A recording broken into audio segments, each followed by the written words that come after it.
महाराष्ट्रामध्ये विधानसभा निवडणुका झाल्या, निकाल सुद्धा लागली, मात्र अद्यापही सत्ता स्थापन होत नाहीये. सरकार कोणाचं येणार हाच प्रश्न अद्याप आहे. 5 तारखेला मंत्रिमंडळ विस्तार होणार आहे. मुख्यमंत्री उपमुख्यमंत्री पदाची शपथ घेणार आहेत. मात्र या शपथविधी ठरला असला तरी मात्र अद्याप मुख्यमंत्री कोण होणार अशी चर्चा अद्यापही संभ्रम तोच आहे. देवेंद्र फडणवीस होतील की एकनाथ शिंदे होतील, कारण पाहायला गेलं तर एकनाथ शिंदे सध्या नाराज असल्याचं बोललं जातंय.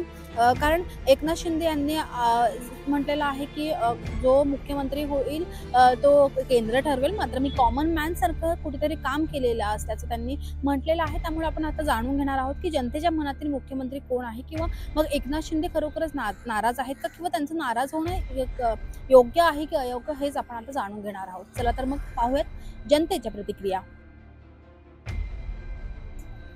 मला वाटतं नक्कीच देवेंद्र फडणवीस मुख्यमंत्री बनतील, कारण ज्या नंबर्समध्ये BJPच्या सीट्स आल्या आहेत भाजपच्या महाराष्ट्रात, त्या नक्कीच प्रभाव टाकतील त्यांच्या मुख्यमंत्री बनण्याच्या म्हणजे शक्यतेवर. तर मला तर वाटतं नक्कीच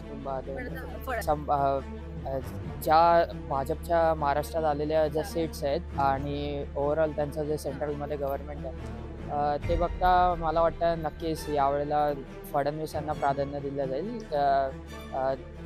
जे लास्ट टाइम शिंदेंना दिलं होतं. येस, जागा कमी होऊन सुद्धा लास्ट वेळेला जे त्यांना दिलेलं ते कदाचित त्यावेळेला नाही बघायला मिळालं. देवेंद्र फडणवीस आहे, दुसरं कोण आहे तो? देवेंद्र फडणवीस आहेत ना. पण एकनाथ शिंदे नाराज आहेत वाटतं का? नाराज असेल तर फायदा काय, त्यांच्या सीट जास्त आहेत ना BJPच्या, ते ऐकणारच नाहीत ना.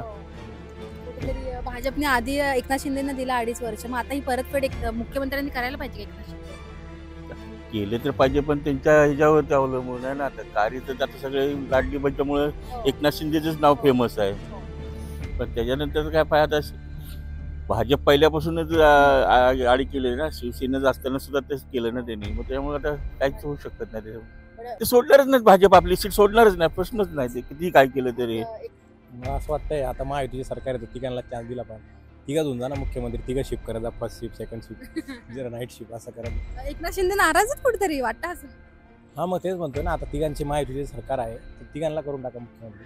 नाहीतर मग आपले फडणवीस साहेब आहेत, त्यांना जास्त सीट मिळाले आहेत, तर त्यांनाच केलं पाहिजे. आता मागं पण आपले मुख्यमंत्री हेच होते फडणवीस, तर आता आपण त्याच्या पहिले आता फडणवीस यांनी केलं पाहिजे आणि उपमुख्यमंत्रीपद हे यांना दिलं पाहिजे असं मला वाटतं. पण कामं पण त्यांनी खूप सारी केली आहेत एकनाथ शिंदेने, तर ते बनायला पाहिजे असं सर्वांना तरी वाटतंय. आणि त्यांच्या लाडक्या बहिणींना तर खूप वाटतंय की ते बनायला पाहिजे म्हणून.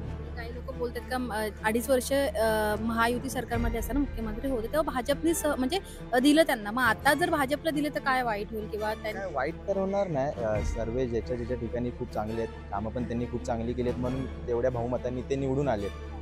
तर पुढे त्यांनी अशीच कामं करावी. मुख्यमंत्री कोणी बनो, पण कामं त्यांनी व्यवस्थित करावी, बस एवढीच इच्छा आहे जनतेची. एकनाथ शिंदे नाराज आहेत वाटतं का? हां, थोडे नाराज आहेत ते. त्यांना पण असं वाटतं की परत मी मुख्यमंत्री बनावा म्हणून. नाराजगी पॉलिटिक्स में चलती रहती है, कोई किसी का है नहीं, हमको ऐसा लगता है. कौन किधर जा रहा है किधर आ रहा है पता चल रहा है, वैसे चल रहा है सबका. पॉलिटिक्स में जिसका सीट ज़्यादा है मुख्यमंत्री उसका होता है. बिहार में तो ऐसे नहीं है, यहाँ भी वैसे हो सकता है. तो हम तो शिंदे को ही चाह रहे हैं, अगर हो जाता है तो ठीक है, नहीं तो फिर भाई भाजपा समझे और शिंदे समझे. आपण आता पाहिलं असेल जनतेची प्रतिक्रिया घेतलेली आहे की काहींचं म्हणणं आहे की एकनाथ शिंदे हेच मुख्यमंत्री झाले पाहिजेत पुन्हा, कारण त्यांनी कामं जास्त केलेली आहेत. आणि काहींनी असं देखील म्हटलेलं आहे का एकनाथ शिंदे हे नाराज आहेत कारण त्यांना मुख्यमंत्रीपद मिळत नाहीये. तर दुसरीकडे पाहायला मिळालं की देवेंद्र फडणवीस यांना मुख्यमंत्रीपद दिलं पाहिजे, ते मुख्यमंत्री झाले पाहिजेत, कारण भाजपच्या जागा जास्त आहेत आणि त्यांना जर दिलं पद तर ते काम सुद्धा करू शकतात. त्यामुळे जी महायुती सरकार होतं त्यांनी मिळून लाडकी बहीण योजना आणली आणि त्याचं श्रेय हे प्रत्येकाला दिलं गेलं पाहिजे, फक्त एकनाथ शिंदे यांनाच दिलं गेलं नाही पाहिजे असं त्यांनी जनतेने म्हटलेलं आहे. त्यामुळे आता जनतेच्या मनातील आपल्याला कळलेलंच आहे. मात्र मुख्यमंत्री कोण होईल महाराष्ट्राचं हे त्या 5 तारखेलाच राज्याच्या समोर येणार आहे. तोपर्यंत आपण वाटच पाहूयात. मी आकांक्षी देशमुख, मुंबई.